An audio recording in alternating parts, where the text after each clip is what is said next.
Yo, this is Raekwon the Chef, and this is a Loudspeakers Network production.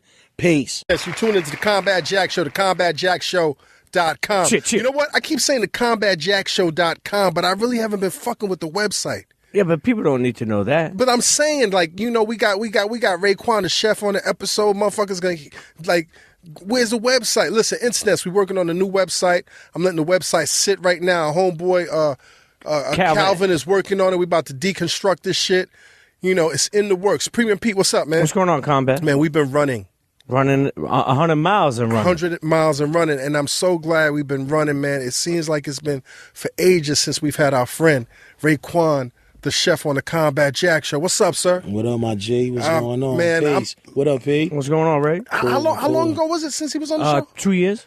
2 years? Damn, 2 pieces? Yeah. 2 years. Man, that was a minute, kid. Yo, you looking great, man. Thank you, Lord. Thank Yo, you. the jacket right now is looking like between Mad Max and who else? Who I'm trying to say? It's Mad that was Max. good, Mad Max. What is Mad? This shit is crazy right now. Thank you, my nigga. You looking prosperous. Thank you. You looking like some F.I.L.A shit, man. Fly International, nigga. That's all. Luxurious arts, man. No question. So no question. we got blessed with the album today. I listened to the whole thing a couple of times. There's a lot of things going on that album. Yeah, it's a colorful, bright piece, right? Colorful, bright piece. It's lush. You know, of course, it's always cinematic. Why F.I.L.A?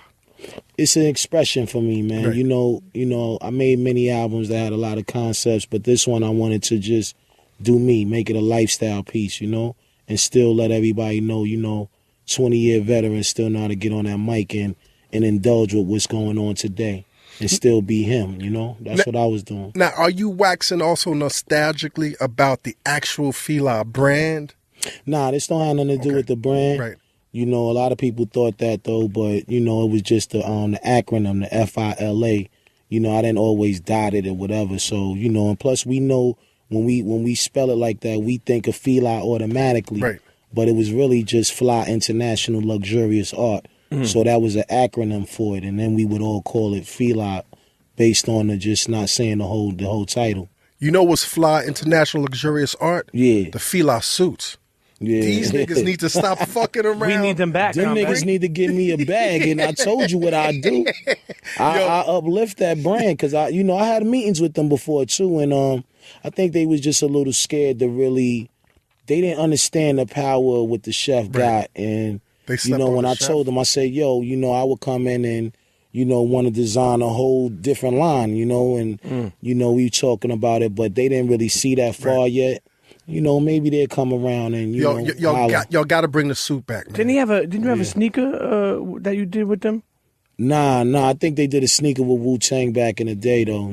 This was before I even, was piling with them. What's crazy is the Nike Dunks, the Wu-Tang Dunks. I don't know if you ever seen them. The yellow and black ones. The crazy thing is... the black and yellow pieces. Like, those are one of the most rarest piece of... I swear to God, I mean, I don't know how much now. I know Greg Street has a pair. And a couple other people, but I'm talking about $9, $10, maybe $15,000 for these pair. $15,000 for at least of a pair of Nike Dunk High Wu-Tangs. That's what they're Now, I see you designing. I see you got the Lynx Beach. Yeah. The piece is kind of like a takeoff on the Snow Beach. Tell us about that, man. It's just a retro piece, a company actually called me and wanted me to be attached to it. And they was willing to, cut me in a percentage of the company and really just let me do what I want to do, though. But I told them, I was like, yo, if y'all ain't coming with the quality, don't even waste your time talking to me, though. But they basically made this jacket better than the low jacket. Really? How so? Yeah, because of the material. Like, everything is about Gore-Tex. And, this jacket is crazy because it's like it's on some... nothing's peeling on the jacket, number one. Nothing could fade away on it. You can't burn the jacket up. You know what I mean? It's like it's just a lot of great material on there. It's a warm jacket. It's all these fly names that that they be saying that the shit is. But it's waterproof. It's got reflectors on it. It's luxurious. It's a dope jacket. How much they gonna retail? Yeah. Like $600, right? Probably be a little bit more. Woo! You gotta pay for that quality, man. Because they want to make sure that people respect the quality of the brand that what they making though. But I liked it though, you know. Now, how do you feel? How do you feel about the loyal low heads that might have something to say about? I mean, you know, that's personal issues or whatever. I don't get caught up in that. You know what I mean? At the end of the day, you know, we know that Low created this whole vibe. Yes. You know what I mean? You know, shout out Polo, man. Shout out the Low Lives. I have nothing against none of that, man. You know, it might be something personal or whatever, but I think at the end of the day, you know, it's a retro jacket. You know what I mean? People acknowledge me wearing it back in the 90s, you know, and then, you know, you had all these other dudes starting to make this shit and say, yo, Ray is co-signing it. And really, I had nothing to do with it. Was that really happening? A lot of motherfuckers do knockoffs? Oh, I mean, you know, at the time with that particular jacket, you know, a lot of people was coming out saying, you know, assuming that Ray was co-signing it, and I wasn't. You know, I didn't really know what they was doing, but, you know, to each his own, man, you know. Now, I just felt like at the end of the day, why not make an official one and have me attached to it? Put some money in your pocket. Oh, yeah. And think about it this way, too. Get bread. Things are inspired by things. Like even Just Blaze, he put out a Saucony with pack of shoes. The Snow Beach. You actually were behind that with him. And you know, I mean, it's off of a Snow Beach, but it's a Saucony. You know what I mean? Yeah, exactly. So things are inspired, man. Things happen. I mean, he talking about Chaconi, y'all, when he say Saucony. Yeah. I had to jump up on that and find out that's what the real name was. When does the jacket come out, man? I think it's scheduled to come out in July. Okay. Don't quote me, but I think though they gonna move on it soon though. So listen, let's jump into this album, man. F.I.L.A International, Luxurious Arts. You collect art? Of course. Really? What are some of your pieces that you collect? You know, pictures and shit. Okay. You know, little trinkets around the crib. You know, I like all that statue type of shit. You know what I mean? The onyxes and all of that. But it just look good in your crib though. Yeah. Niggas don't know on the low, Ray, like I like designer shit. Finer like things. Interior decorating, fly niggas, suede walls and, you know, bare rugs. Suede walls, he said bare rugs. Yo, let's jump into the intro, man. I really like this intro because there's a lot going on. Come on, it's the Combat Jack show. You know niggas. You know it like a poet. Pass by me. Turn my shit up. I gotta hear this shit loud, man. Yeah. Yeah, man. Turn that volume up.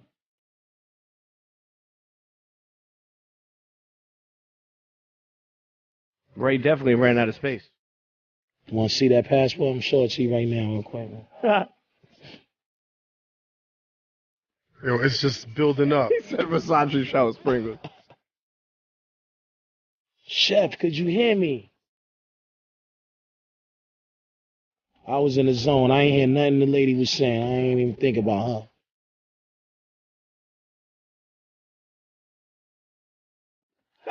Combat Jack show, y'all. Yo.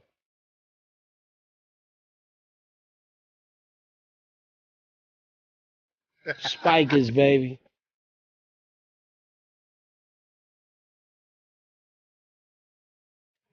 What's going on with that intro, man? They're talking about stamps. Has that ever happened to you that you ran out of spots for the stamps? Oh, yeah, definitely. Them niggas style at me in customs and all that shit, saying, yo, your passport look dirty, it look filthy. I'm like, don't get mad at me. This is what y'all gave me to get in this bitch. It's like, I've been in so many spots, though, you know, all over the world that, yeah, I'm probably on like my 5th passport right now. Nice. And what's up with the confusion that's going on? It's like she's talking to you. You it's in like your zone. I'm walking through the airport and, you know, people recognizing me. And you know, I'm in my own zone. I'm in my own zone, and I pull up to go to the gate. And she's checking my shit, and I'm just in my world. And she's checking you, and she's saying, you're like, yo, I don't see none of this. She's like, yo, there's too many stamps in there, whatever, we can't get you on. Where you going, though? Where are you going right now? Where's the plane going? Wherever the fuck he wants. Where's it going? Abu Dhabi, there you go. Yo, when you were spitting out everything, like that's what's so dope about really how much you have contributed to the culture, because like it's like you embody everything that you fucking say. Like that shit just sounds fly. Even if motherfuckers like young cats right now that'll be listening don't even know what the fuck he's talking about, Google that shit because it sounds fucking fly. Oh yeah, I was naming some fly wines though that I tasted. Some before. Shit I don't even know, man. Yeah, all them names that I was saying when it come to we drink that Jeroboam and all that. Like look that up. That's some real expensive cognac type shit. Yo, let's go to 4 a.m. Come on, my nigga. Featuring Turn it up, though, for him. Let them know it's real. And whoever listening, man, y'all niggas just turn y'all shit up, man. Yo, man, there's a lot going on here, right? The first thing that jumped out, man, and I know a lot of these millennials and young cats don't even understand what the fuck you talking about. How the hell did you even conceive to throw in Bernard Getz, Cazals? Like, nigga, like, what are you talking about right now? Nah, I don't know if a lot of niggas remember Bernard Getz, though. But I remember. He went on that shooting spree shit.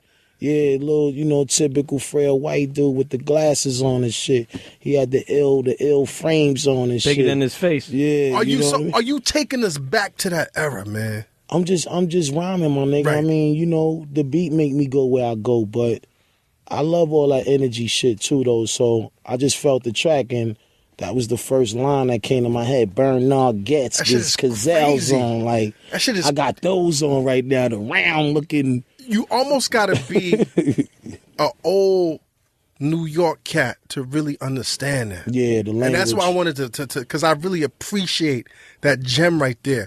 Now, this album, we're going to get into this, but this album moves so much into the here and now. You know what I'm saying, into 2015. True story. With the and not just New York, but beyond New York. But this record right here took me back to 42nd Street. 4 in the morning. Station, yeah. You're talking about the shell toes and the whole nine. Was that the intention? Exactly, just to give you that fresh hip hop feeling again. I'm big on beats, man. And I think that this track right here, when I heard it, it took me back to the streets of New York. When MCing was so serious, and you had to have a crown, in order to even step in the big park and be an MC. So when I hear this beat, and it just reminds me of that old New York, that old York feeling, Now, I know we all who lived through that, man, it was a dangerous time, it was a crazy time, but it was an amazing time. And the way y'all just go into, like, the cocaine talk, do you miss that element of New York, man? I mean, New York rap has always been talking about struggle. We always had pain in our verses, and, just giving y'all facts on what it is out here in these streets. But I missed that era, man, because it was a lot of creative artists really shining back then. New York definitely had a Super Friends team back then that was, everybody was authentic, and the way they talked, it was almost like we was talking the same shit, but we was talking different. Right. I miss them days, man. Days were powerful.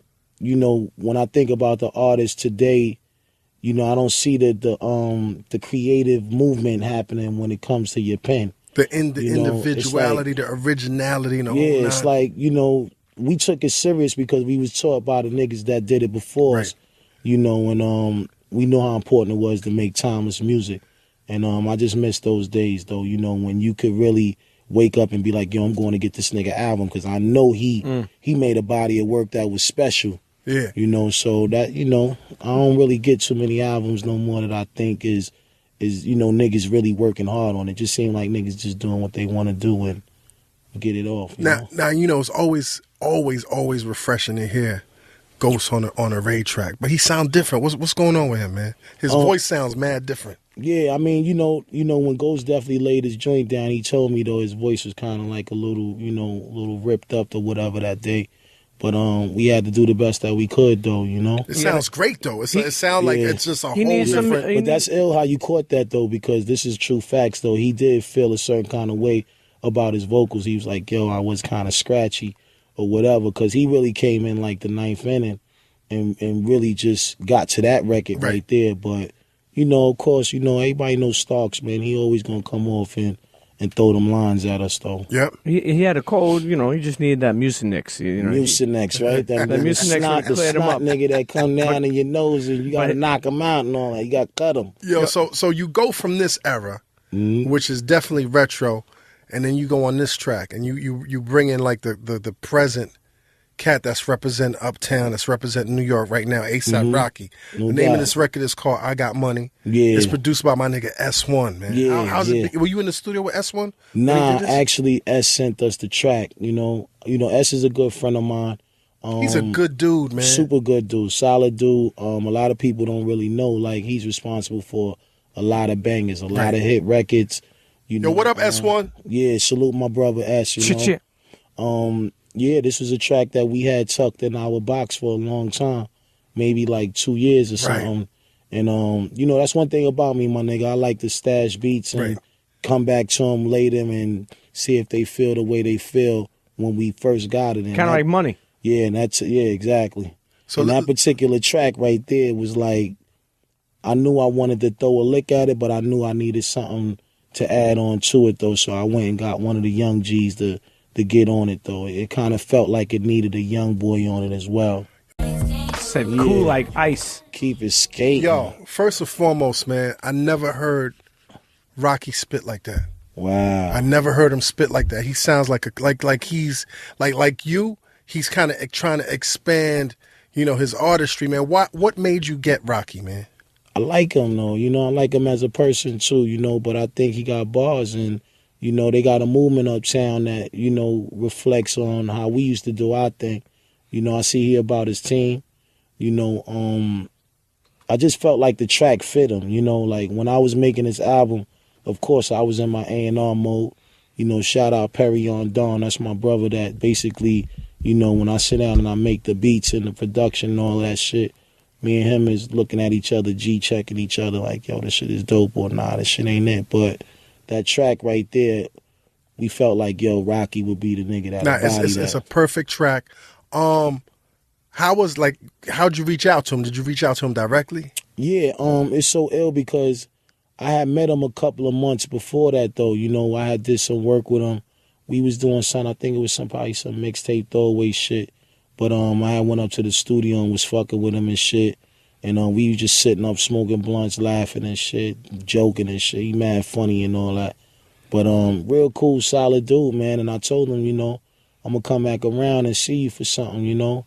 And he was like, yo, Chef, whatever, yo, I love to work with you, whatever, you know. Plus you coming through holding me down on something because, you know, they called me in for something. Right. So that was my first introduction on meeting them. And the vibe, the energy was real good. It was solid. And I told him, yo, when I come back, I'm going to have something for you. It's perfect. Now the record took a long time to make. What took this record so long to make, man? Just trying to make it, you know, something that niggas could feel, man. Right. You know, I don't never want to be rushing shit.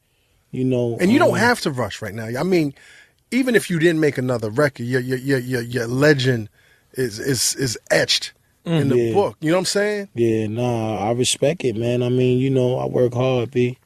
You know, like I said, it was just all about just trying to make a body of work that people could feel. You know what I mean? I always want niggas to know when my music, it gotta have some kind of feeling attached. If it ain't got that, then I don't need to be giving y'all nothing. So I take my time.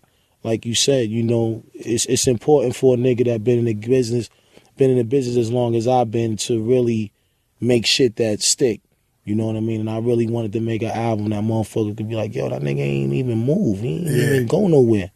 So it just took that time. But when we was going to drop it, because we was going to drop it last year, fourth quarter, you know, and that wasn't even really my season, but you know, I felt like this album was more summerish anyway, but I didn't drop it because the Wu-Tang album was actually coming at the same time. Better so Tomorrow, I'm like, right? Yeah, Better Tomorrow album. And you know, I would never want to clash with my crew when it comes to dropping an album at the same time. Like, I feel like that's not cool, you know what I mean? So I put my shit on the back burner and I jumped in line with the crew and, you know, supported that shit.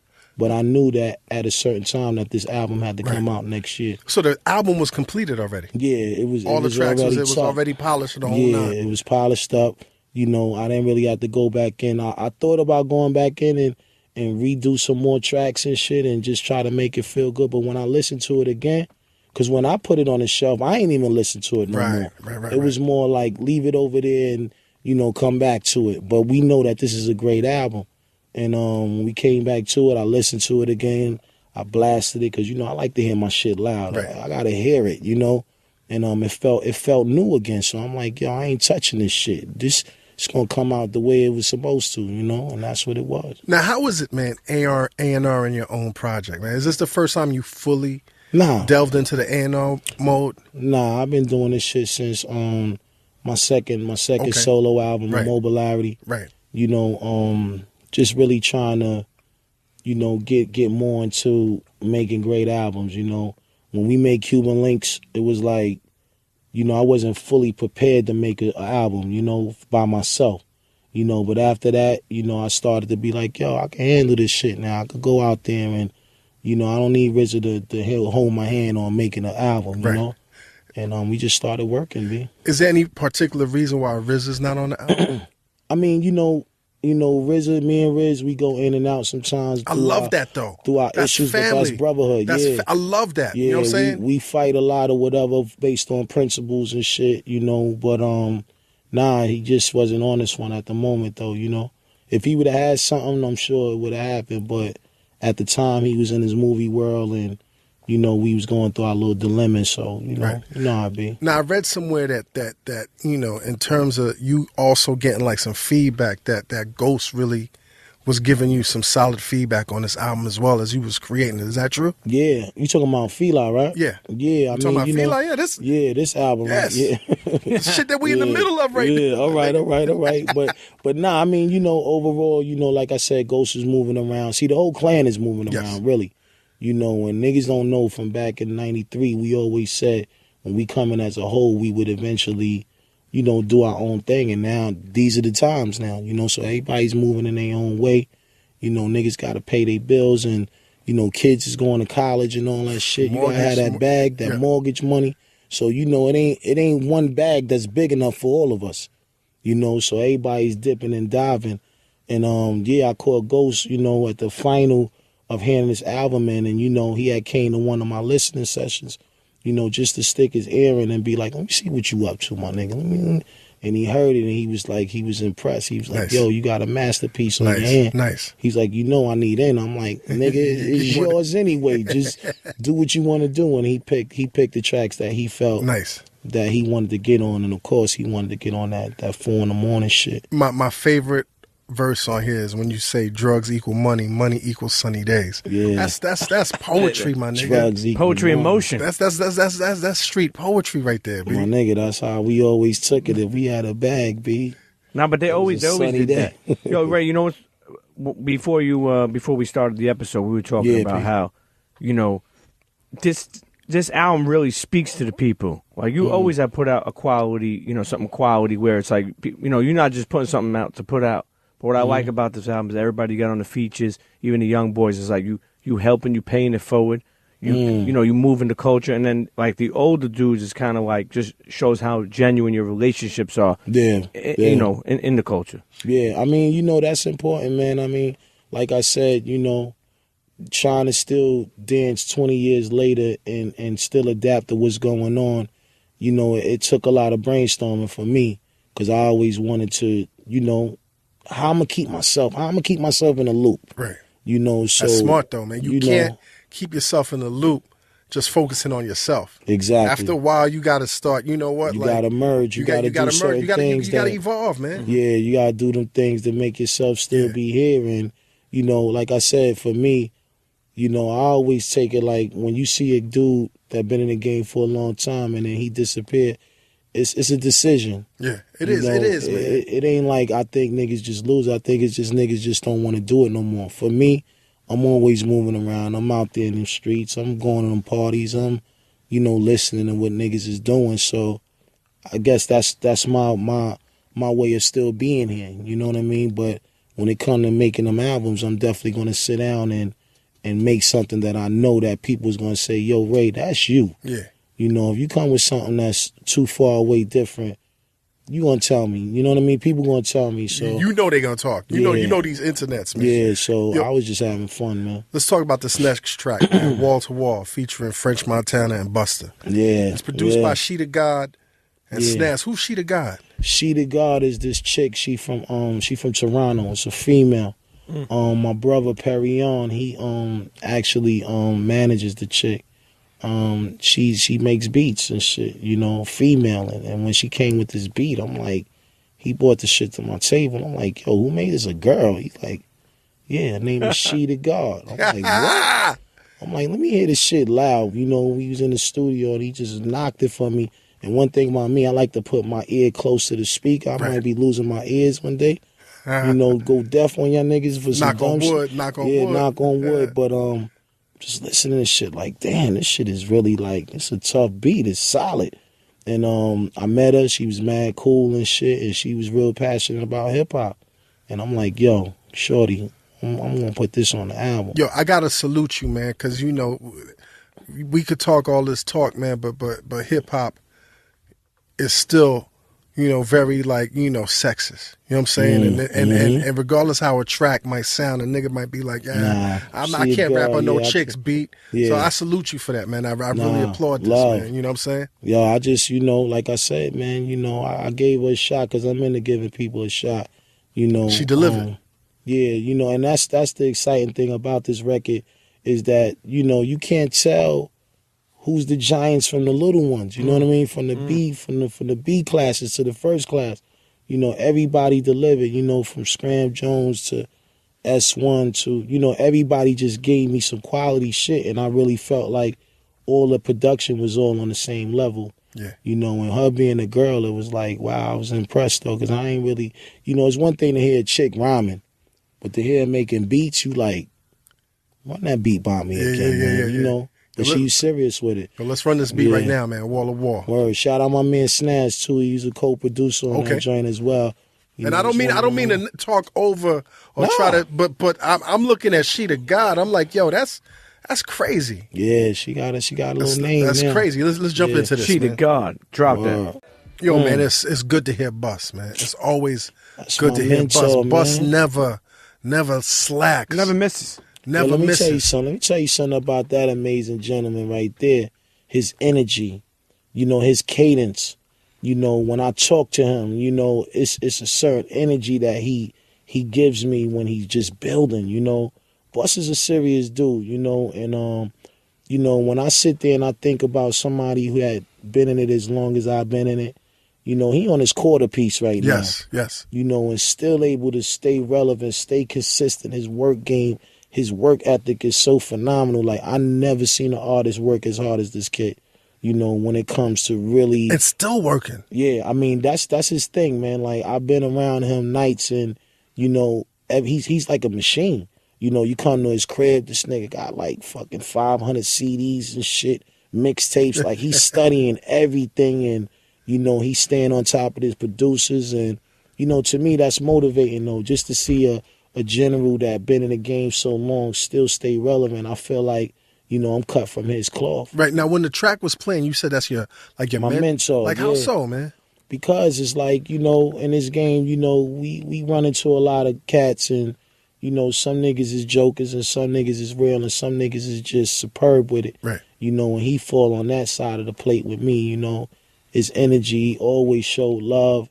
You know, he been on multiple records with us, you know, and he pretty much know me. Like, you know, when I could sit down and talk to a nigga that could say everything that you're thinking. that I'm thinking or I think he might not know, he know. Right. And he studied Wu-Tang and he studied our history for so long because Bus knew niggas. He knew about niggas in the street before we actually, you know, appeared. Clicked up, right. Yeah, clicked up. And he always was there as a motivational person in my life, you know, especially when I was making Cuban Links 2. I don't know if you knew, though, but he was an executive producer of that album. Yeah. Superb album, man. You know, and his definitely energy lived up to expectations. Yeah, so, you know, I got to give some of that credit to that man because he definitely, you know, was putting his ears and eyes on the situation and giving me good wisdom and words of, and, you know, strong advice, you know, to really get back where I need to be because at that time when I was making that album, I was going through my little love hella right bullshit, you know what I mean? Trying to find myself and dealing with a lot of shit. And me and him would sit up late nights and just really rap and he'd just be like drilling me about real shit.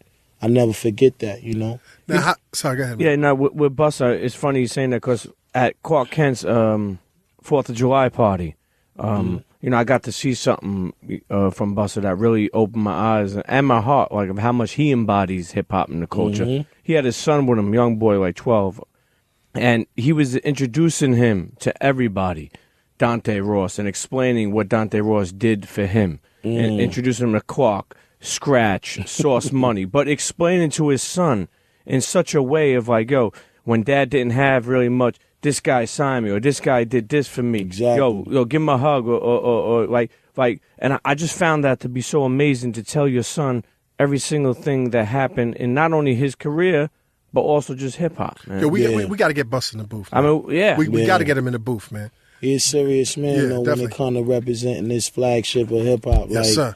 You cannot, like I always tell him, your name is in them books, B. When you think of that history book, etched in the books, man. He's already embedded in it, and he's a strong lyricist too, man. Not only got a great ear for production and music, but he has that lyrical, it could be mad niggas I get on the track with, but I get on with him. This nigga make me work. You know what I mean? I'm keeping 100 P. He make me work, Lord. Yeah. Because he knows how to rhyme to anything. Right. Fast, slow. Jamaican. Jamaican. Pop. Because he have Jamaican anyway. Yeah, exactly. A lot of the fans might not know. I love when he does the Jamaican lanes, man. That nigga's impeccable, man. But for the most part, he's a true MC. And I salute him. So how'd y'all pull in French Montana, man?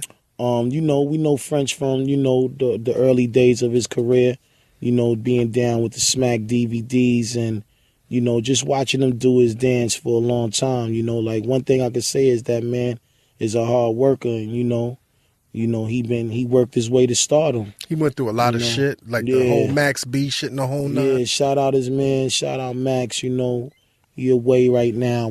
That's his heart, man, and, always something good come out of something when you got a team, and I know Max is proud of him, and I'm sure he holding Max down. But French is a good dude, man. I felt that this track fit him. I reached out to him, yo, my nigga, check this out, see if you could fuck with this. And I gave him 2 beats actually, right? And he chose this one, and this was the one that I really wanted him to tackle. And he bodied it, man. It took him 48 hours, man. 48 hours? Yeah, he smashed it. He put the hook on there for me and everything, too. What I really like about French is he went from being this cat that a lot of cats didn't really necessarily respect his artistry. Mm-hmm. And he was like, fuck y'all. And he just continued to do it to a point where motherfuckers still challenge other cats that does their job well. Mm-hmm. Cats don't really. He's already conditioned cats to hear their voice on the hook. You know what I'm saying? Yeah. And the bars on this shit is crazy. Nah, he was spitting, kid. He was spitting. He had chinks popping bottles out on F.I.L.A. Now the crazy thing is, I'm listening to this album, and up until this point, it's like all the New York cats is on here. Before you start traveling, I know there's another record after here that's you solo, but was that by design that you're gonna make this the first half is New York and then travel out into different regions? What's so crazy is just that I was just really lining up the album because that's what we do. When we finish with all the product, when we start lining them up, we'll go first, we'll go second, we'll go last, and it was just organically, pacing like that. I ain't look at it like that. Like you said, like the New York breed was just heavy. Like if this was a cassette, this would be the New York side, and then this be the, you know what I'm saying? But that's what's up though. I mean, A and B. Yeah, A and B. Yeah, but he milked the track. That's though, crazy. So definitely, it was hard body. Yeah, let's go to this track, man. F.I.L.A. is the title track. Okay. And it's you. And it's my nigga 2 Chainz. Yeah, that's my nigga. And this one, F.I.L.A. is produced by Scram also. Scram Jones, yeah. Ooh. See, a lot of times, a lot of niggas don't know Scram. Me and Scram been doing a lot of work for like the last couple of years. Right. From Cuban Links 2, maybe even earlier before. Right. We did a lot of mixtapes together. Lost Jury, Unexpected Victory. Like Scram, what I call Scram? Scram is like that MC that needs to have a producer that could find him. Scram is like a professor at making beats. So you could be a new cat, and if he feel you, he will have something in his stash box for you, and he will help you get that credibility that you need. Right. In the game, because you're gonna always get a banging track from Scram. Right. But on this particular album, I'm just watching him grow, as a producer and really. Because Scram got records with everybody, man. Like you can't name one motherfucker really that Scram ain't worked with. Right. But I respect him, man. He's definitely one of them producers that, I wouldn't call him an underdog, but I would call him that he's slept on. Yeah, he's definitely slept on. Definitely a little underrated, Right. but you know, he's definitely always a dude that is going to shoot a 3-pointer and hit. Let's jump into this track, man. But what's perfect about this track is it fits you.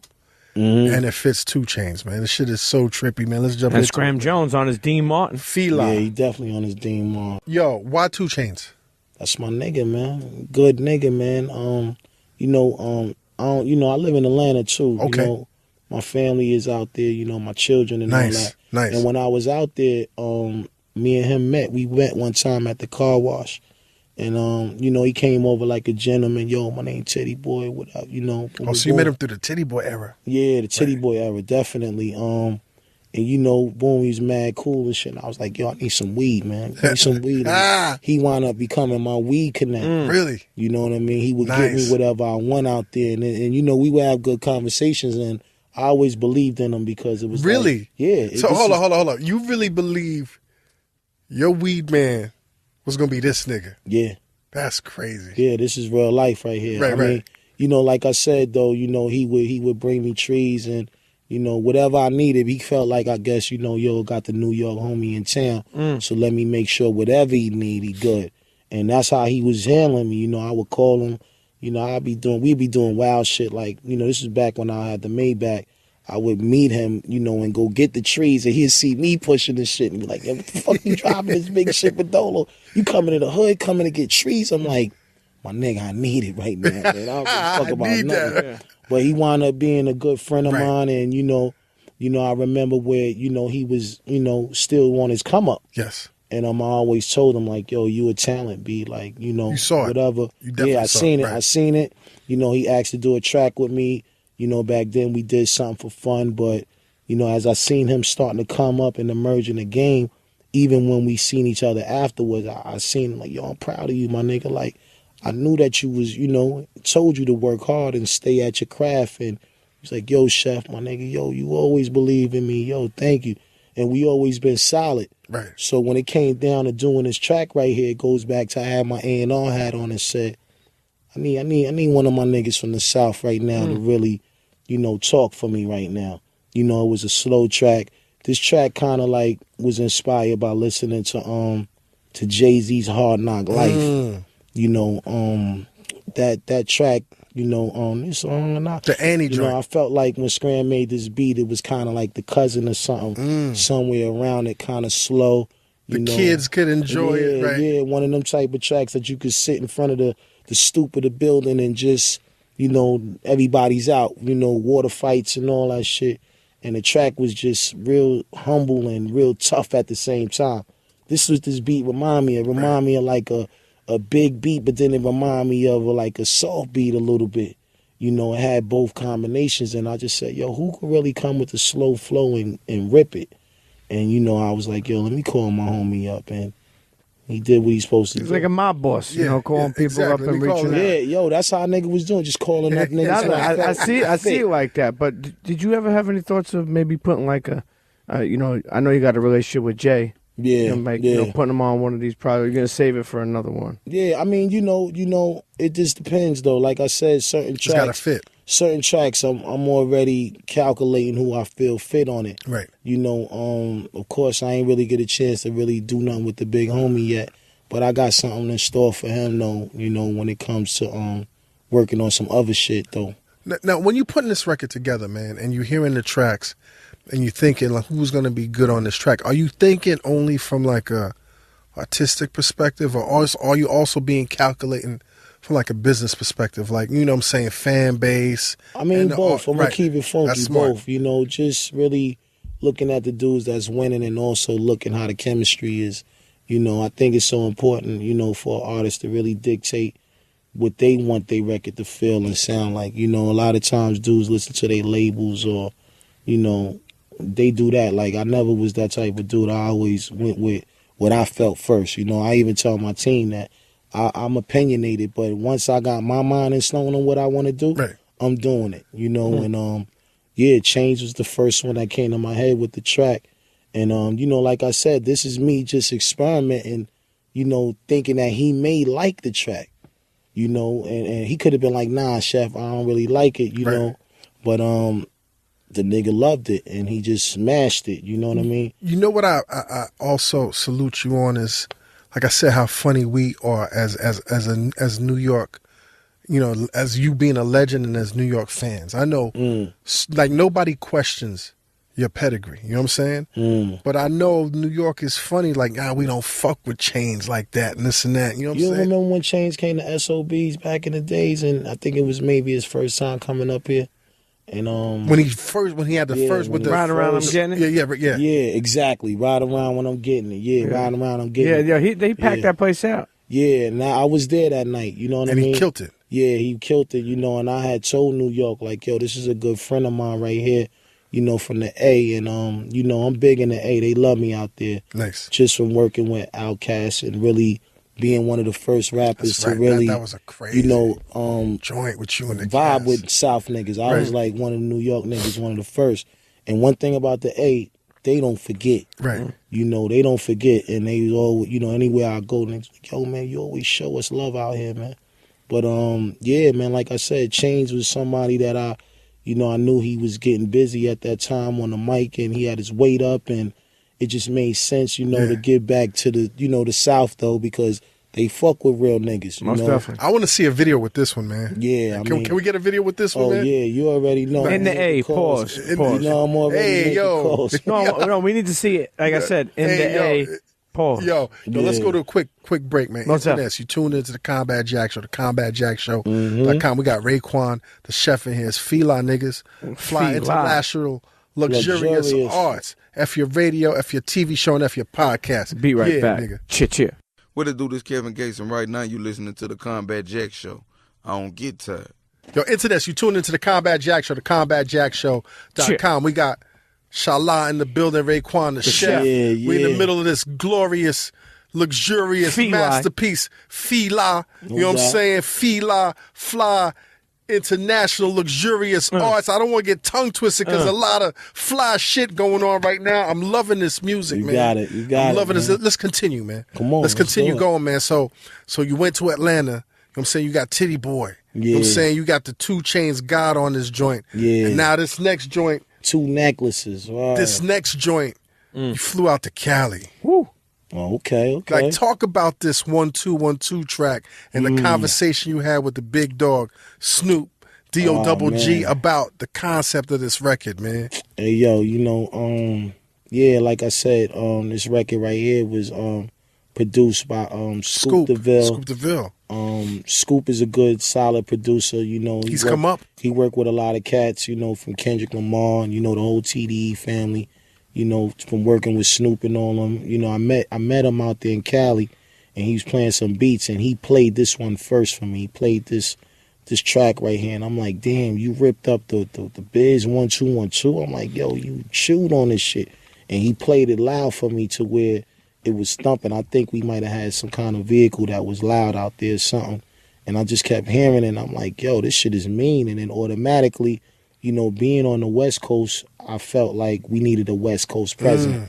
And like you said, it goes back to me being strategic and making an album that could, penetrate all parts of the market in the game. And L.A. is definitely one of our big markets. And I'm like, yo, I got to go get the king of the West. So, we was able to reach out to Snoop. And, it was just like, yo, Snoop was like, no problem. See, a lot of niggas don't know Snoop is a real deal nigga. Like, he fucks with niggas heavy, man. Yes. And he's so humble and respectful, and he make you feel comfortable when you in the city and all that, And I had called him and told him, like, yo, Unc, I need you on this right here. This one, I need you to, shizzle, and I know, my nizzle. And his whole thing is, Snoop can rhyme to anything, too. Yes. He's like a buster. Like, he rhymes slow, fast, whichever one you want. Me, particularly, I wanted him to rhyme fast on this track. There's an urgency in his voice on this joint, man. Yeah. I mean, he just, like I said, he just went off on it, and, I had the opportunity to get the video done with him, so nice. You're going to see that real soon. Nice. That might drop within the next couple of days. I'm looking for that shit. How was the trees out there with him? Oh, my God. This nigga, he came with like a fucking half a trunk pillows. He came with like a half a trunk of fucking dynamite, rolling up fucking extendos and all this shit. And Godfathers. Yeah, but he's a genuine dude, though, Yeah, man. And when he got on the track, it was like, I didn't hear him rhyme fast in a long time. But he was just melting it. He was just melting it. And when he sent it back to me, it was like, oh, shit. We had more bars of Snoop on this record, but it wasn't like, the record had to be composed again because he threw so many bars down. You know what I mean? So, it was like me and him was going back and forth through a couple of tracks, but I had to take some of it off because the record, it wasn't like composing right. It wasn't, so we had to do a couple of, it wasn't structuring the way we wanted it, so we had to cut a couple of the bars off, but he was going in, man. Yo, let's go into this, man. Let's give these it's a solid track, right, man. 1-2-1-2 featuring Snoop Dogg. Featuring the vet. Fire. You said, what is a New York record? That's a New York record. Yeah, I feel like it's too, a New York record. Yeah. You got Biz on there. Yeah. You got the keys. You know what I'm saying? You got the urgency. Yeah. You know what I'm saying? And what I love about this record, man, is we come a long way from Snoop knocking over the buildings. You know what I'm saying? Yeah. I mean, Snoop is a humble dude, man. Yes. At that time, he was finding himself and we was all going through his finding chambers. ourselves. Yeah, But one thing I could say about him is that I could reflect back when we was at the Source Awards, the first Source Awards, and Snoop came through. I remember that day clear as day. This was the first Source Awards. And when he came in and shit, he might have thought for a second that niggas ain't respect him. Right. But we all love this shit from Deep Cover to the so Chronic. He love. And he got on stage, and I guess he might have felt a little funny shit. He got up there, I remember he said, I don't got love. Y'all don't got love for the West Coast. Y'all got love for Snoop Dogg. And it's like, he said it in a way where it's like, nigga, y'all know I got love for y'all, but y'all don't got love for me. Right. And then everybody went crazy, like, you know what I mean? Like, just was bigging him up. And ever since then, he always been solid, man, So my thing is, like, I go off a nigga heart, man. You could tell that Snoop is a good dude, you know what I mean? And he's definitely one of the pioneers in the new generation back then, from the 90s cats.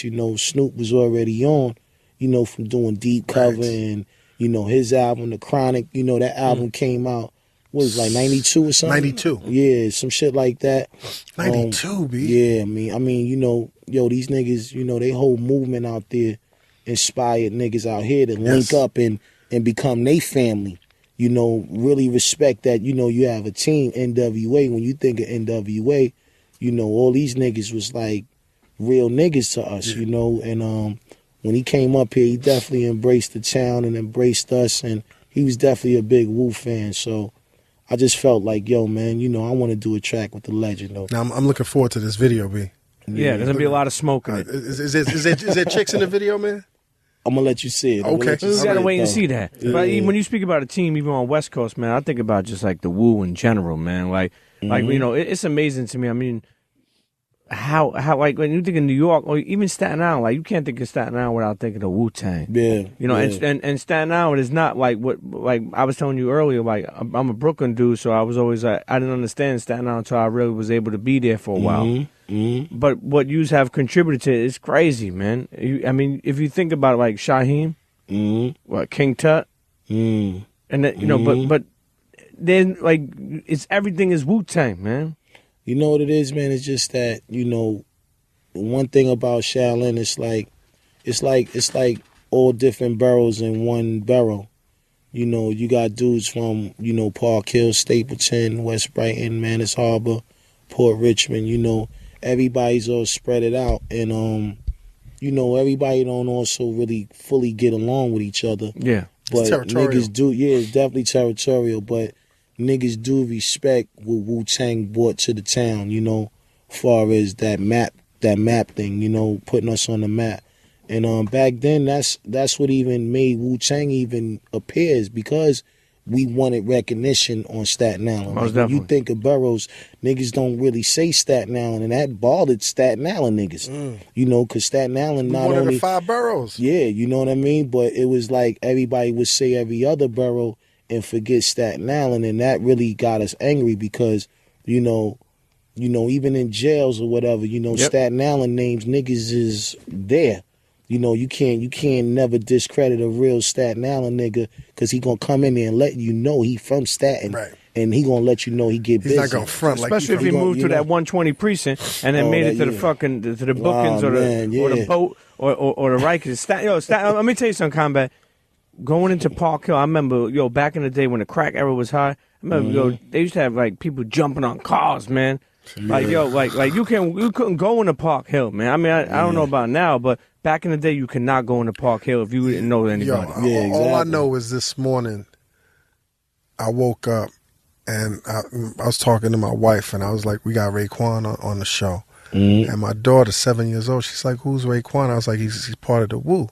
So let me go back. Like a couple of years ago, I bought her like a little Wu T-shirt, right? And she, for some reason, she loved the Wu. Like that's her favorite. I'm not bullshitting. Wow. She don't know nothing about 7. She's 7 now. Wow. And then I got a 6-year-old. Wow. So I can relate. So we was online, and I was looking at you. The illest logo besides the Wu is the Hello Kitty Wu. You see the Hello Kitty Wu? That shit is so fly. Kitty, and my daughter was like, "Oh, I gotta get the T-shirt." So now I gotta find the Wu Hello Kitty joint. Yeah, they put the Wu on LeBron's forehead. You tell me somebody's seen that, man. I mean, we didn't see that shit. They put with the Hello Kitty shit. Yeah, is the craziest shit, man. International shit. Let's go into this next track. I love this track, man. Well, not the next track, but the next track we jumping into, man. Soundboy Kill featuring Melanie Fiona and Assassin. Yeah, Assassin. Like once again, man, like I said, man, you know, what is New York? But to me, the quintessential New York hip hop track is when you throw that little hip hop flavor in there. You know what I'm saying? This one is produced by Jerry. How is it working with Jerry Wonder, man? Oh, yo, he's a genius, man. You know, when I think of Jerry Wonder, I think of like Quincy Jones. Right. You know, his track record is just so stupid. You know, it's so crazy because I met Jerry years ago when I had did the Sweetest Thing remix with Akon, right? With Akon, Wayne, and Wyclef, right? And Jerry was always in the back, silent dude, you know, because he's the cousin of Wyclef. Yes. And I didn't know that he had so much. Because he played the back so much crazy. Fucking work. Right. You know, one time I came to his studio, he got like one of the top studios in the city, Platinum Studios, and I had went up there with a couple of my people that I work with, and me and him started talking. I said, "I know you, Ray." He said, "Yeah, yo, Ray, you know, you've been around me." Blah, blah. Stop fronting, man. I was like, yo, because I didn't really know him like that. I never really seen him like. I only seen him one time, and like I say, he was always quiet. But you know, when he started playing shit, and then he plays some instruments, and then he got production, and then he got this whole staff of music ambassadors around him that really take the music to another level. I'm like, yo, I want to work with you. And what happened was that we wound up being so close that he wound up coming in as an executive producer to this project, you know, because I knew that he would bring another sound to the table and a more brighter sound. I didn't know he was executive producer. Yeah, he's one of the executive producers on this album, you know, where he helped me compose and make this whole project be what it is. And he's a real humble dude, but his track record is just stupid. I mean, it goes from here, like, across the world, you know. And then I started to notice that a lot of dudes in the game was sneaking up there going to holler at him on some, yo, Jerry, I need you to do this, or yo, Jerry, I need you to do that. And he always been a hip-hop dude, you know. So when me and him started clicking, you know, of course, the energies, they merge, you know, and he just started to play things over and, you know, do certain things. So I said to myself, I need this nigga to really come in and help me make records for women and other, you know, other genres as well. You know, because I always want to challenge myself with great music as well as hardcore music. Right. You know, that's why I said this album is more lifestyle, because I wanted to do everything. I wanted to touch you, your kids, everybody, like. And I knew that he had the power to help me make it. And he came with this track right here, Soundboy Kill It, which was basically, it was a big body beat that him and Swiss produced together, you know, and it's got that Swiss. Yeah, Swiss is a co-producer on this track as well. And he took it back to the project shit for me. And I told him, you know, now we did that one. Now I need you to give me something for the females. And that was the other record, All I Got Is You. Okay. You know, that he did with me and Estelle as well. Yeah. But he's a super lyrical producer / everything. Like this nigga, you know, he'd take a cup and be banging on a cup, and next thing you know, he turned the shit into some motherfucking orchestra shit. Now, did he pull an Assassin, or did you pull an Assassin on this? He one? actually reached out to Assassin for me. You know, Assassin's been quiet for a while, man. Yeah, but he's a big dude though. You know, and you know, of course, I grew up on reggae and Jamaican, you know, culture, and I definitely wanted to have that presence on there. And see why I said the album, you know, international. Now we start to jump into international artists, you know, attaching themselves to this album, like an Estelle. She's from London. Yes. You know, Melanie Fiona, she's from Canada. Them UK boys love the reggae shit, man. Yeah, you know, and reggae is the shit that we grew up on. And Assassin remind me so much of a new bounty killer type of individual, you know, because Bounty is a good friend of mine as well. And I needed somebody that could really bring that to the table. And Assassin was the new prince in Jamaica. So I was like, yo, Jerry, if you could get him, tell him, you know, I want to holler at him. He got me on the phone with him. I said, yo, my bro, bless up. Yo, I need your presence on him, man, you know. And he was like, enough said, and he handled that. Yo, let's jump into this, man. Shit. That shit right there is exhausting, B. That shit is so turned. That shit remind me of like when I was making this track. It remind me of like you remember the Sound Clashes. Yes. With Ninja versus Super Cat. Yeah. Mm-hmm. You know, this is how I felt Super like the Cat. track. Yeah, you know, shout out Super. You know what I mean? The Cat. You know, he's a real nigga too. Good friend of ours. Yeah, man, it's just reminding me of like some stadium. You know, big ass sounds, speakers, packed up on top of Infinity Machine speakers, big, or you know the West Indian culture and the hip hop culture clashing together. You know, I felt like this record right here would expand more internationally because of the sound of how big it sounds. Right. See, because this record, you know, it's more driven for like a stadium. Yes. You know, I wanted to have that stadium sound of feelings to this record. Stadium status. Yeah, stadium status. So I could come up in there and play something that would have everybody up, everybody dancing, and then next thing you know, out of nowhere, you know, you see my Jamaican brother come in and just black you know? people globally, when you hear this record, do not kill another black man. Yeah, man. Do not do that. Do not do that right here. Because this record is murderous. Yeah, yo, man. Let's go to this next record. Now, how do I pronounce this next record, man? Reverie. Yeah. What's the meaning of that, man? I don't know. It just sounded fly. We just... So this is another joint out of your vocabulary, out of your dictionary? Forget about it. I forgot. I mean, reverie does mean something, but I just forgot what it was. But kind of like a dream, kind of some shit, or I don't know. We might have to Google that. They've been making their own language. Yo, Tumbo, look it up, man. So this one you got Ghost again, yeah, and you got Rick Ross, yeah. Now, how did that come about, man? You know this. The producer actually lives in Atlanta. Okay. Good friend of mine. His name is Blue Rocks. Right. Yeah, Blue Rocks. He appeared on Shaolin vs. Wu-Tang with me before. He's like one of my silent hitman producers on the low. One day we was in the studio and shit in the A, and we was actually working on some mixtape stuff, and I think he played this shit by accident. I'm like, yo, let me hear that shit. And the next thing you know, he played it back, and you know, automatically I said to myself, this is my kind of shit. This is my kind of fucking sound, you know. And all I kept thinking about in this beat was just driving a Wraith through the rain, dodging. Imagine you in a hurricane and you driving the Wraith and you don't want your shit to get hit by shit. You know what I mean? Yeah, you dodging rocks shit and it's deer. Dark out. That's what the beat made me feel like. Yeah. It's crazy. Yo, though. That's some wild shit. You know me, I get imaginary when I start hearing the beats and shit, especially loud. And it was a dope track, and I didn't want to do it alone. Right. You know, and I said, yo, who could come in and eat this with me? And then I said, you know what? That nigga. The boss. I kept hearing him on it before I actually sent it out to him, and this was around the time Ross was moving around. Right. He was enjoying his fruits of his labor, and I had hit him with the track, and he had called me right after, and he was like, yo, where the fuck you get this shit from? I'm like, yo, you like it? He was like, yo, I love it. I'm gonna have this shit to you tomorrow. And when he sent it, when I tell you the track fit him so perfectly that when I sent it to him at first, it was like, he knew it was a hit because he had told me, had called me, said, yo, we gonna do a video to this, right?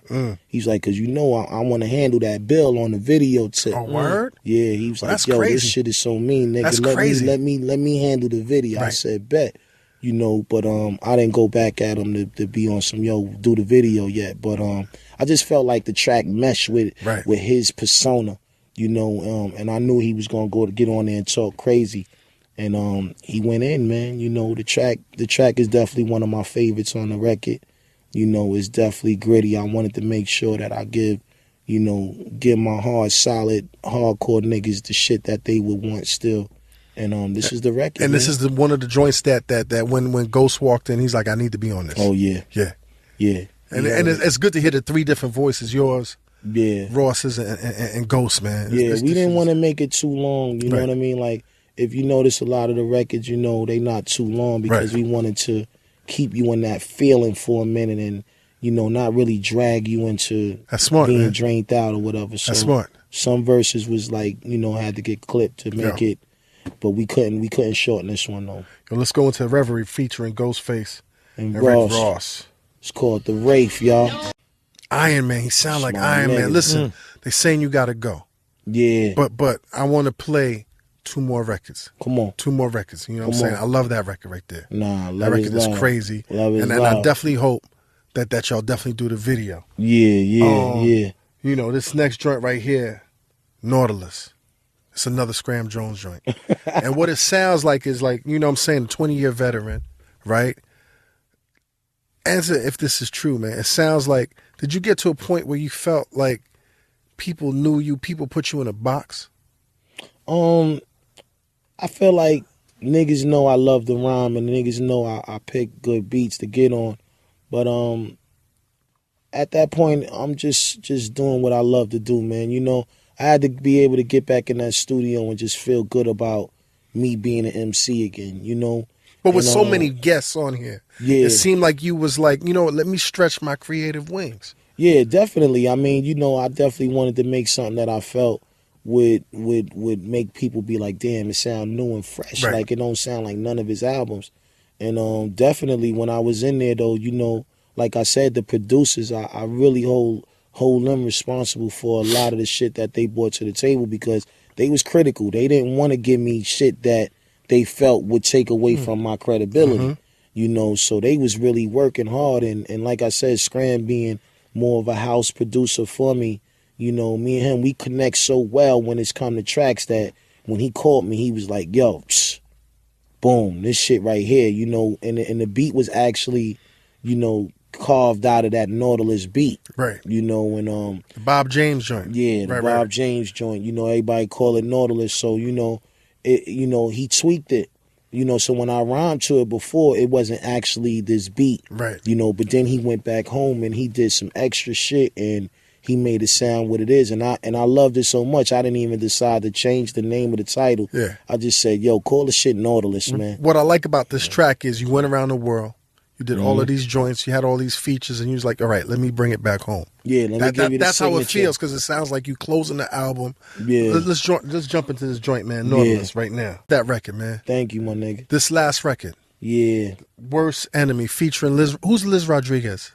She's actually a writer. She been on multiple records with a lot of different artists. She was definitely brought to me from a good friend. I felt like she had a certain kind of feeling about her voice when she got on this track. And she basically kind of took me back to the projects with her hook. Because I always think about dudes in the hood, that's under certain scrutinies in the neighborhood that make you act or respond a certain kind of way. And when you listen to the hook, it was like she was saying like, I'm all caught up in shit. You know what I mean? And the worst enemy is myself. Right. You know, and I always tell a nigga in the hood, like, you know, think for your enemies, man. You know what I mean? Because at the end of the day, you know, they fighting themselves too. Yeah, and they in pain too. A lot of niggas, you know, it's like sometimes you can have an issue with a nigga in the hood, and you got to think for him because he might not even be worth you really attacking him because he's not really attacking you for you. He attacking him because he don't know who the last lost. Shot. Right, you know what I mean? He going through whatever he going through. But what this record did to me is it took me back to them days of where you had to think for your enemy and, you know, and look at yourself like we always say in the hood, you know, if it's an issue, you always got to build two graves, you know what I mean? Because, you know, you don't know how that situation is going to play out. Right. And the record just was something that made me want to go back into storytelling and just get some facts out, though. But, you know, her voice was just golden, man, and she's just beautiful at what she do. You know, I'm not an A&R, but I think this is the perfect record to close the album because this is low-key my favorite record on it so far because, like I said, I've only listened to it twice. Right. But it's haunting, man. It's got that haunting, her voice and the whole nine. Listen, man, let's jump into this Worst Enemy featuring Liz Rodriguez, the last record on F.I.L.A. I thought I was in church, man. F.I.L.A. I thought I was in out fucking in stores church. today. Yeah, man. F.I.L.A. out in stores today. Yes, sir. Yo, word up. Yo, Raekwon, man. Anything else, man? Like this album is giving me life, man. Nah, thank you, man. I just want to give y'all my nigga. Thank you, my nigga. Love, family, no doubt, man. Appreciate it, man. Appreciate y'all having me here. You know, like I said, man. You know, I'm in a great space far as being creative. You know, I just want niggas to enjoy this album, man. You know, I didn't want to make it too long. You know, even with Cuban Links too, a lot of people loved it, but they was like, yo, it was so long. You know, so I kind of like took them notes in this time making this album and didn't really want to make it too long for y'all. You know, it's very well worth the wait, my dude. Nah, that's what's up. It's very well worth the wait. It's out today. No doubt. April 28th. It's out, baby. April 28th right now. F.I.L.A. Cop that. Yeah, yo, man. Anything else you want to say to the audience, man? Nah, I just want to say, you know, yo, man, thanks for fucking with me, you know, rocking with us through these years. You know, my crew as well, Wu-Tang Clan. You know, we always, you know, want to always please the fans and shit. And just want to say, yo, thanks for, you know, still checking a nigga 23 years later. Man, that's amazing, man. You know, we still here. I feel good. You know, shout out my crew, Wu-Tang, you know. That's the family. That's the, you know, we always blood, regardless La Costa of what. Nostra. Yeah, that don't never go nowhere. And last but not least, you know, shout out your show. Thank you, man. You know, Jack the Combat Show is like, yo, y'all niggas always hold us down and y'all talk about real shit. And that's what we need, man. We need to have dudes like yourselves really, you know, be in tune with what's going on because we listening. Don't ever think we ain't listening. So if it's something that y'all feel ain't real, we, you know, that's what we here to. No doubt. We here to converse with you. And I definitely just want to salute you on your success on your show. Salutes, man. Thank you. Pete, let's take it out, man. Listen. Staten Island's finest. Shaolin. What I always appreciate is how much you have fed the culture all these years. Like you talk about 23 years. It's fucking amazing, man. Staten Island, My Deli, F.I.L.A. Still spitting hungry. Yo, comfortable and hungry. Shout out to Stapleton. How you so comfortable and hungry at the same time? Comfortable and hungry. I'm just passionate, man. Yes, sir. What we do, you know. Listen. F.I.L.A. suits. Velour, holla at Raekwon, man. F.I.L.A, bring that shit back. Holla at Raekwon. Bring that shit back. We'll get the Sergio Tachinis to fucking come back. Bring that shit back. That's right. Internet. You know what this is, man. No doubt. Dream them dreams and man up and live those dreams because a life without dreams is black and white. And the universe flows in technicolor and surround sound. Wow. Thought that, though, but, you know, it was just the acronym, the F.I.L.A. You know, I didn't always dot it or whatever. So, you know, and plus we know when we spell it like that, we think of F.I.L.A automatically. Right. But it was really just F.I.L.A International Luxurious Art. So that was an acronym for it. And then we would all call it F.I.L.A based on the just not saying the whole title. You know what's F.I.L.A International Luxurious Art? Yeah. The F.I.L.A suits. Yeah. These niggas need to stop fucking around. We need them back. Them niggas need to give me a bag, and I told you what I do. I uplift that brand because I had meetings with them before too, and I think they was just a little scared to really. They didn't understand the power of what the chef got, and You know, when I told them, I said, yo, you know, I would come in and, you know, want to design a whole different line, you know, and, you know, we talking about it, but they didn't really see that far yet. You know, maybe they'll come around and, y'all got to bring the suit back, man. Didn't you have a sneaker that you did with them? Nah, I think they did a sneaker with Wu-Tang back in the day, though. You know, this was before I even, you know, was piling with them. What's crazy is the Nike Dunks, the Wu-Tang Dunks. I don't know if you ever seen them. The yellow and black ones. The crazy thing is... the black and yellow pieces. Like, those are one of the most rarest piece of... I swear to God, I mean, I don't know how much now. I know Greg Street has a pair. And a couple other people, but I'm talking about $9,000, $10,000, maybe $15,000 for these pair. $15,000 for at least of a pair of Nike Dunk High Wu-Tangs. That's what they're Now, I see you designing. I see you got the Lynx Beach. Yeah. The piece is kind of like a takeoff on the Snow Beach. Tell us about that, man. You know, it's just a retro piece, you know. A company actually called me and wanted me to be attached to it. And they was willing to, you know, cut me in a percentage of the company and really just let me do what I want to do, though. But I told them, I was like, yo, if y'all ain't coming with the quality, you know, don't even waste your time talking to me, though. But they basically made this jacket better than the low jacket. On with that intro, man. They're talking about stamps. Has that ever happened to you that you ran out of spots for the stamps? Oh, yeah, definitely. Them niggas style at me in customs and all that shit, saying, yo, your passport look dirty. It look filthy. I'm like, don't get mad at me. This is what y'all gave me to get in this bitch. It's like, I've been in so many spots, though, you know, all over the world that, yeah, I'm probably on like my 5th passport right now. Nice. And what's up with the confusion that's going on? It's like she's talking to you, you it's in like your zone. I'm walking through the airport and, you know, people recognizing me and you know, I'm in my own zone. I'm in my own zone and I pull up to go to the gate. And she's checking my shit, and I'm just in my world. And she's checking you, and she's saying, you're like, yo, I don't see none of this. Like, yo, there's too many stamps in there, whatever, we can't get you on. Where you going, though? Where are you going right now? Where's the plane going? Wherever the fuck he wants. Where's it going? Abu Dhabi, there you go. Yo, when you were spitting out everything, like that's what's so dope about really how much you have contributed to the culture. Because like it's like you embody everything that you fucking say. Like that shit just sounds fly. Even if motherfuckers like young cats right now that'll be listening don't even know what the fuck he's talking about, Google that shit because it sounds fucking fly. Oh yeah, I was naming some fly wines though that I tasted. Some before. Shit I don't even know, man. Yeah, all them names that I was saying when it come to we drink that Jeroboam and all that. Like look that up. That's some real expensive cognac type shit. Yo, let's go to 4 in the morning. Come on, my nigga. You featuring Turn it up, though, for them. Let them know it's real. And whoever listening, man, y'all niggas just turn y'all shit up, man. Yo, man, there's a lot going on here, right? The first thing that jumped out, man, and I know a lot of these millennials and young cats don't even understand what the fuck you talking about. How the hell did you even conceive to throw in Bernard Getz, Cazals? Like, nigga, like, what are you talking about right now? Nah, I don't know if a lot of niggas remember Bernard Getz, though. But I remember. When he went on that shooting spree shit. Yeah, little, you know, typical frail white dude with the glasses on and shit. Yo, this is Raekwon the Chef, and this is a Loudspeakers Network production. Peace. Yes, you tune into the Combat Jack Show, the CombatJackShow.com. Shit. You know what? I keep saying the CombatJackShow.com, but I really haven't been fucking with the website. Yeah, but people don't need to know that. But I'm saying, like, you know, we got Raekwon the Chef on the episode. Motherfuckers gonna like. Where's the website? Listen, Internets, we're working on a new website. I'm letting the website sit right now. Homeboy Calvin is working on it. We about to deconstruct this shit. You know, it's in the works. Premium Pete, what's up, man? What's going on, Combat? Man, we've been running 100 miles and running. 100 miles and running, and I'm so glad we've been running, man. It seems like it's been for ages since we've had our friend Raekwon the Chef on the Combat Jack Show. What's up, sir? What up, my G? What's going on? Man, what up, P? What's going on, Ray? How long ago was it since he was on the show? 2 years.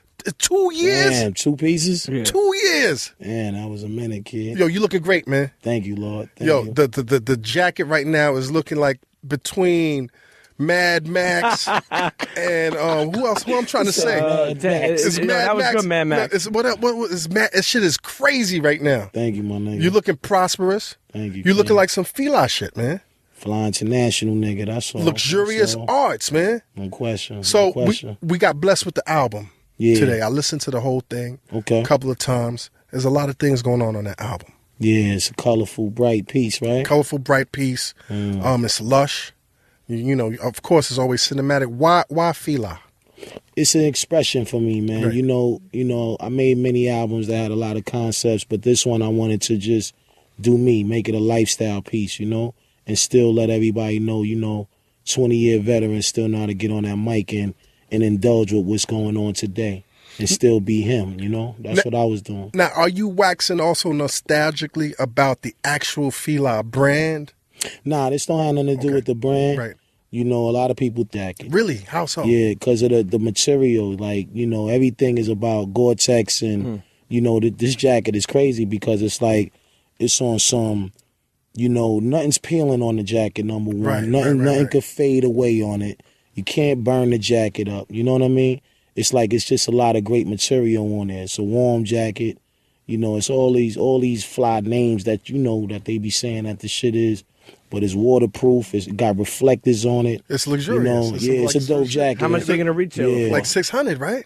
Probably be a little bit more. You gotta pay for. You gotta pay for that quality, man. Because they want to make sure that, you know, people respect the quality of the brand that, you know, what they making though. But I liked it though, you know. Now, how do you feel about the loyal low heads that might have something to say about? I mean, you know, that's personal issues or whatever. I don't get caught up in that. You know what I mean? At the end of the day, you know, we know that Low created this whole vibe. Yes. You know what I mean? You know, shout out Polo, man. Shout out to Low Lives. I have nothing against none of that, man. You know, it might be something personal or whatever, but I think at the end of the day, you know, it's a retro jacket. You know what I mean? People acknowledge me wearing it back in the 90s, you know, and then, you know, you had all these other dudes starting to make the shit and say, yo, Ray is co-signing. And really, I had nothing to do with it. Was that really happening? A lot of motherfuckers doing knockoffs? Oh, I mean, you know, at the time with that particular jacket, you know, a lot of people was coming out saying, you know, assuming that Ray was co-signing it, and I wasn't. You know, I didn't really know what they was doing, but, you know, to each his own, man. You know, now, I just felt like at the end of the day, why not make a official one and have me attached to it? Put some money in your pocket. Oh, yeah. And think about it this way, too. Gotta get bread. Things are inspired by things. Like even Just Blaze, he put out a Saucony with Pack of Shoes. The Snow Beach. You actually were behind that with him. And you know, I mean, it's off of a Snow Beach, but it's a Saucony. You know what I mean? Yeah, exactly. So things are inspired, man. Things happen. I mean, he talking about Chaconi, y'all, when he say Saucony. Though. I had to jump up on that and find out that's what the real name of it is. When does the jacket come out, man? I think it's scheduled to come out in July. Okay. Don't quote me, but I think though they gonna move on it soon though. So listen, let's jump into this album, man. F.I.L.A International, Luxurious Arts. You collect art? Of course. Really? What are some of your pieces that you collect? You know, pictures and shit. Okay. You know, little trinkets around the crib. You know, I like all that statue type of shit. You know what I mean? The onyxes and all of that. But it just look good in your crib though. Niggas don't know on the low, Ray. Like I like designer the shit. Finer like things. interior decorating, fly niggas, suede walls, and you know, bare rugs. Suede and walls. shit. Listen, said bare rugs. Yo, yeah. Let's jump into the intro, man. I really like this intro because there's a lot going on. Come on, it's the Combat Jack show. You know niggas. it. You know it like a poet. pass by Let me. me turn my shit up. I gotta hear this shit loud, man. Yeah. Yeah, man. Turn that volume up.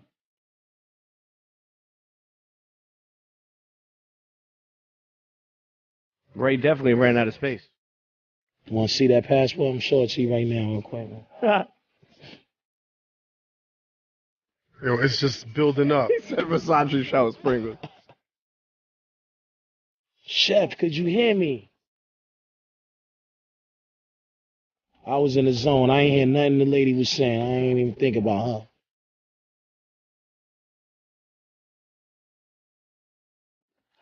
Combat Jack show, y'all. Yo.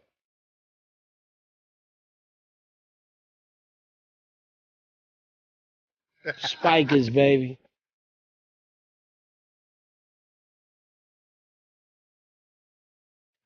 What's going